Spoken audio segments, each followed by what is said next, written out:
تازہ اطلاع یہ ہے کہ صلیبی شاید جوابی حملہ نہ کریں، وہ ہمیں انگیخت کر رہے ہیں کہ ہم آگے جا کر ان پر حملہ کریں۔ تم جانتے ہو کہ بیت المقدس جو ہماری منزل ہے اور قبلہ اول جو ہمارا مقصود ہے کتنی دور ہے۔ میں جانتا ہوں کہ تم ان فاصلوں سے اور ان مسافتوں سے گھبرانے والے انسان نہیں، لیکن فاصلے زیادہ نہیں، دشواریاں اور رکاوٹیں زیادہ ہیں۔ بیت المقدس تک ہمیں بہت سے قلعے سر کرنے ہوں گے، ان میں چند ایک قلعے تو بہت مضبوط ہیں۔ صلیبیوں نے قبلہ اول کا دفاع دور دور کی قلعہ بندیوں کی صورت میں بہت محفوظ کر رکھا ہے۔ جاسوسوں نے بھی یہ بتایا ہے کہ صلیبی اس کوشش میں ہیں کہ یونانیوں، باغنطینیوں اور اطالویوں کا بحری بیڑا متحد ہو جائے اور مصر پر حملہ آور ہو کر شمالی علاقے میں فوجیں اتار دے۔ تمہیں اس صورتحال کے لیے تیار رہنا چاہیے، پیش بندی کر لو۔ تمہارے پاس دور مار آتشی گولے پھینکنے والی منجنیقیں زیادہ ہونی چاہیے۔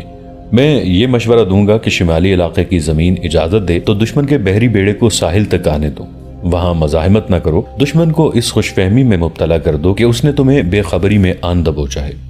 فوجیں اتر آئیں تو جہازوں پر آگ برساؤ اور صلیبی فوج کو اپنے پسند کے میدان میں گھسیٹ لاؤ۔ میں تمہاری مجبوریوں سے بے خبر نہیں ہوں، تمہارے قاصد نے تمام حالات بتائے ہیں۔ رب کعبہ کی قسم، صلیبیوں کی ساری بادشاہیاں طوفان کی طرح آ جائیں تو بھی امت رسول صلی اللہ علیہ وآلہ وسلم کا کچھ نہیں بگاڑ سکتی۔ امت لہو دینا جانتی ہے، یہ سرفروشوں کی امت ہے، مگر ایمان فروشوں نے ہمیں زنجیریں ڈال رکھی ہیں۔ تم قاہرہ میں قید ہو گئے ہو، میں بغداد سے نہیں نکل سکتا۔ عورت، شراب اور زر و دولت نے ہماری صفوں میں شگاف کر ڈالے ہیں۔ اگر ہمارے گھر میں سکون اور اعتماد ہوتا تو ہم دونوں صلیب کا مقابلہ کرتے، مگر کفار نے ایسا طلسم پیدا کیا ہے کہ مسلمان بھی کافر ہو گئے ہیں۔ یہ کافر مسلمان اتنے مردہ ہو چکے ہیں کہ یہ احساس بھی نہیں رکھتے کہ ان کا دشمن ان کی بیٹیوں کی عصمت سے کھیل رہا ہے۔ کرک کے مسلمان بہت بری حالت میں تھے۔ صلیبیوں نے ان پر جو مظالم ڈھائے تھے وہ سنو گے تو لہو کے آنسو رو گے۔ میں اپنی قوم کے غداروں کو کیسے سمجھاؤں کہ دشمن کی دوستی دشمنی سے زیادہ خطرناک ہے۔ تم نے افسوس کا اظہار کیا ہے کہ تمہارے اپنے بھائی اور اچھے اچھے حاکم اور کماندار تمہارے ہاتھوں قتل ہو رہے ہیں۔ صلاح الدین، افسوس اس پر نہیں کہ وہ تمہارے ہاتھوں قتل ہوئے، افسوسناک امر یہ ہے کہ وہ غدار ہوئے، اور یہ بھی افسوسناک ہے کہ صلیبی خوش ہو رہے ہوں گے کہ وہ مسلمانوں کو مسلمانوں کے ہاتھوں قتل کرا رہے ہیں۔ تم غداروں کو بخش نہیں سکتے، غدار کی سزا قتل ہے۔ میں تمہارا انتظار کر رہا ہوں، تم جب آؤ تو تمہارے ساتھ فوج زیادہ ہونی چاہیے۔ صلیبی تمہیں قلعہ بندیوں میں لڑا کر تمہاری طاقت زائل کرنا چاہتے ہیں۔ کہیں ایسا نہ ہو کہ بیت المقدس کے راستے میں تم بے دست و پا ہو جاؤ۔ تم جب آؤ تو مصر کے اندرونی حالات کو پوری طرح قابو میں کر کے آنا، سوڈانیوں کی طرف سے چوکنا رہنا۔ مجھے معلوم ہوا ہے کہ تمہارے ساتھ کچھ مالی مسائل بھی ہیں، میں تمہاری مدد کرنے کی کوشش کروں گا۔ بہتر ہے کہ اپنے مسائل خود ہی حل کرنے کی کوشش کرو، اور یہ کوشش بھی کرو کہ قاہرہ سے جلدی نکل آؤ، لیکن اندر اور باہر کے حالات دیکھ کر وہاں سے نکلنا۔ اللہ تمہارا حامی ہے۔ صلاح الدین ایوبی نے مجلس کے حاضرین کو یہ پیغام پڑھ کر سنایا اور انہیں یہ امید افزا خبریں سنائیں کہ فوج میں شامل ہونے کے لیے دیہاتی علاقے سے لوگ آنے لگے ہیں۔ توہم پرستی کی جو مہم دشمن نے شروع کی تھی وہ ختم کر دی گئی ہے، لیکن کہیں کہیں اس کے اثرات باقی ہیں۔ ایک فتور مسجدوں سے بھی اٹھا تھا، اسے بھی دبا لیا گیا ہے۔ 3-4 اماموں نے انہی توہمات کو جو صلیبیوں نے ہمارے مذہب میں شامل کرنے کی کوشش کی تھی لوگوں کے ذہنوں میں ڈالنا شروع کر دیا تھا۔ انہوں نے اپنے آپ کو خدا کا الچی بنا لیا تھا۔ ہمارے سامنے ایسے لوگ آئے ہیں جو کسی مصیبت کے وقت براہ راست خدا سے دعا مانگنے کی بجائے اماموں کو نذرانے دیتے رہے کہ وہ ان کے لیے دعا کریں۔ یہ وہم پھیلا دیا گیا کہ عام آدمی خدا سے کچھ نہیں مانگ سکتا، نہ خدا اس کی سنتا ہے۔ سلطان ایوبی نے کہا، میں نے ان اماموں کو مسجدوں سے نکال دیا ہے اور مسجدیں ایسے اماموں کے حوالے کر دی ہیں جن کے نظریات اور عقیدے قرآن کے عین مطابق ہیں۔ وہ اب لوگوں کو یہ سبق دے رہے ہیں کہ مسلمانوں کا خدا عالم اور بے علم کے لیے، امیر اور غریب کے لیے، حاکم اور رعایا کے لیے ایک جیسا ہے۔ وہ ہر کسی کی دعا سنتا ہے، اچھے عمل کی جزا اور برے عمل کی سزا دیتا ہے۔ میں اپنے قوم میں یہی قوت اور یہی جذبہ پیدا کرنے کی کوشش کر رہا ہوں کہ وہ اپنے آپ کو اور خدا کو سمجھنے کی کوشش کریں۔ میرے دوستو، تم نے دیکھ لیا ہے کہ تمہارا دشمن صرف میدان جنگ میں نہیں لڑ رہا، وہ تمہارے دلوں میں نئے عقیدے ڈال رہا ہے۔ یہودی اس مہم میں پیش ہیں۔ یہودی اب کبھی تمہارے آمنے سامنے آ کر نہیں لڑیں گے، وہ تمہارے ایمان کو کمزور کرنے کی کوشش کر رہے ہیں۔ اس عمل میں وہ اتنی جلدی کامیاب نہیں ہو سکتا، لیکن وہ ناکام بھی نہیں ہوگا۔ وہ وقت آئے گا جب خدا کی دھتکاری ہوئی یہ قوم مسلمانوں کو کمزور دیکھ کر ایسی چال چلے گی کہ اپنے مقصد کو پا لے گی۔ اس کا خنجر سلطنت اسلامیہ کے سینے میں اتر جائے گا۔ اگر اپنی تاریخ کو اس ذلت سے بچانا چاہتے ہو تو آج ہی پیش بندی کر لو، اپنی قوم کے قریب جاؤ، اپنے آپ کو حاکم اور قوم کو محکوم سمجھنا چھوڑ دو، ان میں اتنا وقار پیدا کرو کہ یہ قومی وقار پر جانیں قربان کر دیں۔ سلطان ایوبی نے بتایا کہ صلیبیوں کے پاس عورت اور دولت ہے اور ہمارے ہاں ان دونوں کا لالچ موجود ہے۔ ہمارے سامنے ایک مہم یہ بھی ہے کہ قوم کے دل سے عورت اور دولت کا لالچ نکال دیں، اس کے لیے ایمان کی مضبوطی کی ضرورت ہے۔ امیر محترم، ایک اعلیٰ کمانڈر نے کہا، ہمیں دولت کی ضرورت بھی ہے، اخراجات پورے کرنے مشکل ہو رہے ہیں، ہمیں بعض کاموں میں مشکل پیش آتی ہے۔ میں یہ مشکل آسان کر دوں گا، سلطان ایوبی نے کہا۔ تمہیں یہ حقیقت ہمیشہ کے لیے قبول کرنی پڑے گی کہ مسلمانوں کے پاس دولت کی اور فوج کی کمی رہی ہے اور رہے گی۔ ہمارے رسول صلی اللہ علیہ وآلہ وسلم نے پہلی جنگ 313 مجاہدین کی طاقت سے لڑی تھی۔ اس کے بعد مسلمان جہاں بھی لڑے اسی تناسب سے لڑے۔ مسلمان کے پاس دولت کی کمی کبھی نہیں رہی، دولت چند ایک افراد کے گھروں میں چلی گئی۔ اب بھی ہماری قوم کا یہی حال ہے، چھوٹی چھوٹی ریاستوں کے جو مالک مسلمان ہیں ان کے پاس دولت کے ڈھیر پڑے ہیں۔ دولت کے ڈھیر یہاں بھی پڑے ہیں سالار اعظم، غیاث نے کہا۔ اگر آپ اجازت دیں تو ہم ایک نئی مہم شروع کر سکتے ہیں۔ آپ کو معلوم ہے کہ مصر خزانوں کی سرزمین ہے، یہاں جو فرعون بھی مرا وہ اپنے تمام تر خزانے اپنے ساتھ زمین کے نیچے لے گیا۔ وہ خزانے کس کے تھے؟ یہ اس غریب مخلوق کی دولت تھی جسے بھوکا رکھ کر اس سے سجدے کرائے گئے۔ اس دور کے انسان نے فرعون کو خدا صرف اس لیے کہا تھا کہ وہ انسان بھوکا تھا، اس کی قسمت فرعون کے ہاتھ میں تھی، اس کی زندگی اور موت بھی فرعون نے اپنے ہاتھ میں لے لی تھی۔ انسانوں سے زمین کھدوا کر اور پہاڑ کٹوا کر فرعون نے اپنے زمین دوز مقبرے بنائے تو وہ ایسے جیسے ان کے محل تھے، ان میں انہوں نے وہ دولت ڈھیر کر لی جو لوگوں کی تھی۔ اگر آپ اجازت دیں تو ہم فرعونوں کے زمین دوز مقبروں اور مدفنوں کی تراش شروع کر دیں اور خزانے ملک اور قوم کی خاطر استعمال کریں۔ غیاث کی تائید میں کئی آوازیں اٹھیں۔ یہ صحیح ہے امیر محترم، ہم نے اس سے پہلے کبھی اس پر غور نہیں کیا تھا۔ ہم اس مہم میں فوج کو استعمال کر سکتے ہیں، شہری آبادی سے ایک لشکر جمع کیا جا سکتا ہے۔ ہاں، غیر فوجیوں کو استعمال کیا جائے اور انہیں اجرت دی جائے۔ مجلس میں ہنگامہ سا بپا ہو گیا، ہر کوئی کچھ نہ کچھ کہہ رہا تھا۔ اگر کوئی خاموش تھا تو وہ صلاح الدین ایوبی رحمت اللہ علیہ تھے۔ مجلس میں بہت دیر بعد یہ احساس پیدا ہوا کہ ان کا امیر اور سالار اعظم خاموش ہے۔ مجلس پر بھی خاموشی طاری ہو گئی۔ سلطان ایوبی نے سب پر نگاہ ڈالی اور کہا، میں اس مہم کی اجازت نہیں دے سکتا جس کی تجویز غیاث نے پیش کی ہے۔ مجلس پر سناٹا طاری ہو گیا، کسی کو توقع نہیں تھی کہ سلطان ایوبی اس تجویز کو ٹھکرا دیں گے۔ انہوں نے کہا، میں نہیں چاہتا کہ مرنے کے بعد تاریخ مجھے قبر چور اور مقبروں کا ڈاکو کہے۔ تاریخ نے مجھے ذلیل کیا تو اس میں تمہاری بھی ذلت ہوگی۔ آنے والی نسلیں کہیں گی کہ سلطان ایوبی کے مشیر اور وزیر بھی قبر چور تھے۔ صلیبی اس الزام کو خوب اچھالیں گے اور تمہاری قربانیوں اور جذبہ اسلام کو ڈکیتی اور رہزنی کا نام دے کر تمہیں تمہاری ہی نسلوں میں رسوا کر دیں گے، اور تم ہی نہیں ہماری تاریخ ذلیل اور رسوا ہو جائے گی۔ گستاخی معاف امیر محترم، علی بن سفیان نے کہا۔ تھوڑے سے عرصے کے لیے مصر صلیبیوں کے قبضے میں آ گیا تھا۔ انہوں نے سب سے پہلے یہاں کے خزانوں کی تلاش شروع کی تھی۔ قاہرہ کے مضافات میں ہم نے جن کھنڈروں سے صلیبی تخریب کاروں اور فدائیوں کا ایک گروہ پکڑا تھا وہ کسی فرعون کا مدفن تھا، وہاں سے وہ سب کچھ لے گئے تھے۔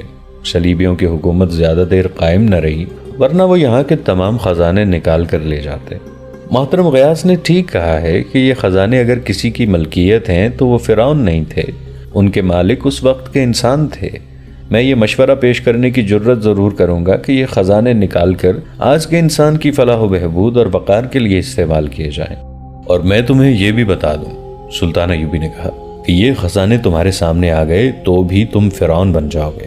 انسان کو یہ جرت کس نے دی تھی کہ وہ اپنے آپ کو خدا سمجھے؟ دولت اور دولت کی ہوس نے۔ انسان کو انسان کے آگے سجدہ کس نے کرایا تھا؟ مفلسی اور بھوک نے۔ تم صلیبیوں کی بات کرتے ہو کہ انہوں نے فرعونوں کے ایک مدفن کو لوٹا۔ میں تمہیں بتاتا ہوں کہ جب پہلے فرعونوں کی لاش تمام تر خزانے کے ساتھ زمین میں دبا دی گئی تھی، قبر چوری اسی وقت شروع ہو گئی تھی۔ انسان وحشیوں اور درندوں کی طرح پہلے فرعون کے مدفن پر ٹوٹ پڑے تھے۔ ان کا دین اور ایمان صرف دولت بن گیا تھا۔ پھر فرعون مر کر خزانے زمین میں لے جاتے رہے اور قبر چوری باقاعدہ پیشہ بن گئی۔ اس کے بعد ہر فرعون نے اپنی زندگی میں اپنا مدفن کسی ایسی جگہ تیار کرایا جہاں تک کوئی پہنچ نہ سکے، اور مرنے کے بعد اس کے پسماندگان اور جانشین نے ایسے طریقے سے بند کیا کہ کوئی اسے کھول نہ سکے۔ اور جب فرعون کا دور ختم ہو گیا تو مصر جس کے قبضے میں بھی آیا اس نے ان چھپے ہوئے خزانوں کی تلاش شروع کر دی۔ میں جانتا ہوں کہ فرعونوں کے بہت سے مدفن ایسے ہیں جن کے متعلق کوئی نہیں جانتا کہ کہاں ہیں۔ وہ زمین دوز محل ہیں۔ قیامت تک مصر کے حکمران اور حملہ آور ان مدفنوں کو ڈھونڈتے رہیں گے۔ لیکن یہ سوچو کہ ان تمام حکومتوں کو زوال کیوں آیا؟ صرف اس لیے کہ ان کی توجہ خزانوں پر مرکوز ہو گئی تھی۔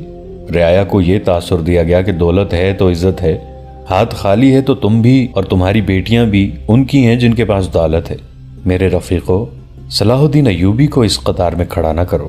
میں اپنی قوم کو یہ تاثر دینا چاہتا ہوں کہ اصل دولت قومی وقار اور ایمان ہے، لیکن یہ تاثر صرف اس صورت میں پیدا کیا جا سکتا ہے کہ میں خود اور تم سب جو حکومت کے ستون ہو دل سے دولت کا لالچ نکال دو۔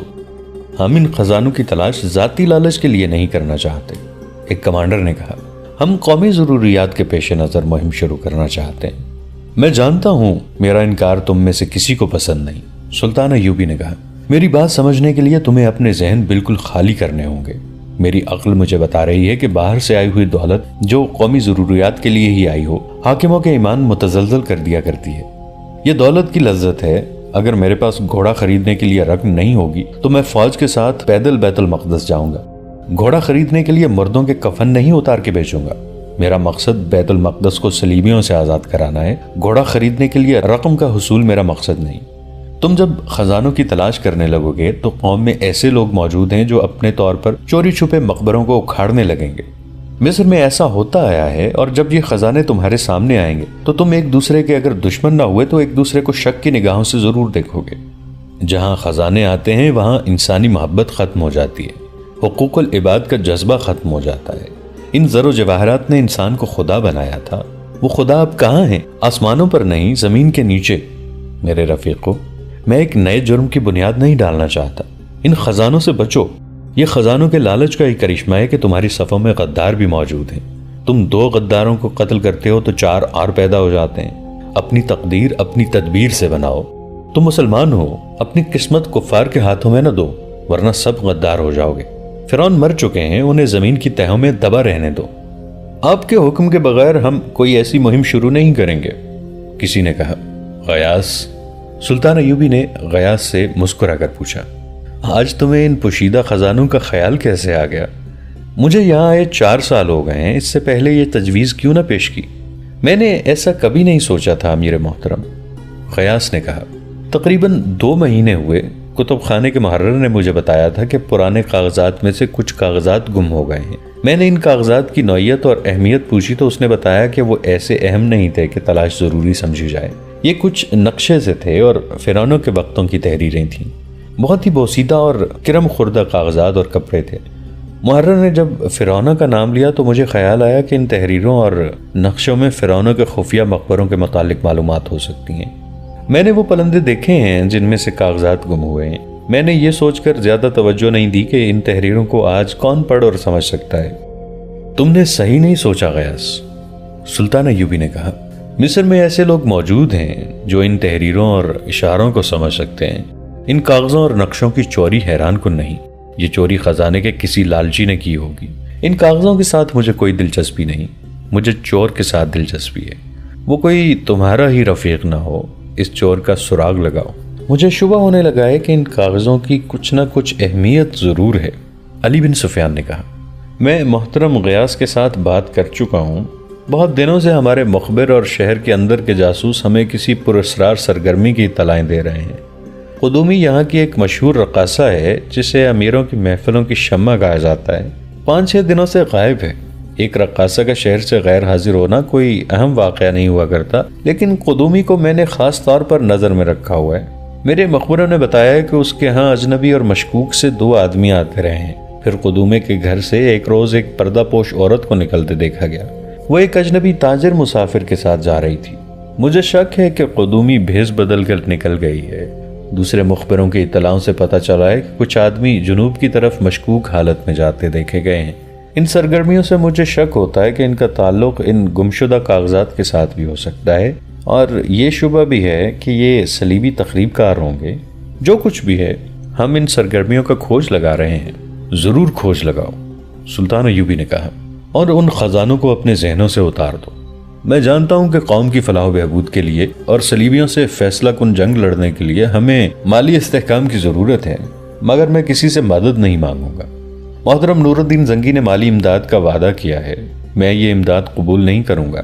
مالی امداد سگے بھائی سے ملے تو بھی انسانی صلاحیتوں کے لیے، محنت اور دیانتداری کے لیے نقصان دہ ہوتی ہے۔ پھر انسان خزانوں کی تلاش میں مارا مارا پھرنے لگتا ہے۔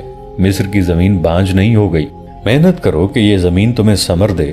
قوم کو بتاؤ کہ حکومت پر اس کے حقوق کیا ہیں تاکہ وہ اپنے آپ کو رعایا سمجھنا چھوڑ دے، اور قوم کو یہ بھی بتا دو کہ اس کے فرائض کیا ہیں۔ اگر قوم نے فرائض سے نگاہیں پھیر لیں تو حقوق پامال ہو جائیں گے۔ تم جس زمین کی پاسبانی میں خون نہیں بہاؤ گے اور جس کے وقار کے لیے پسینہ نہیں بہاؤ گے، وہ تمہارا حق کبھی ادا نہیں کرے گی۔ پھر اس ملک کے حکمران باہر کے خزانوں کی تلاش میں نکل کھڑے ہوں گے اور قوم افراد میں منتشر ہو کر کفار کی غلام ہو جائے گی۔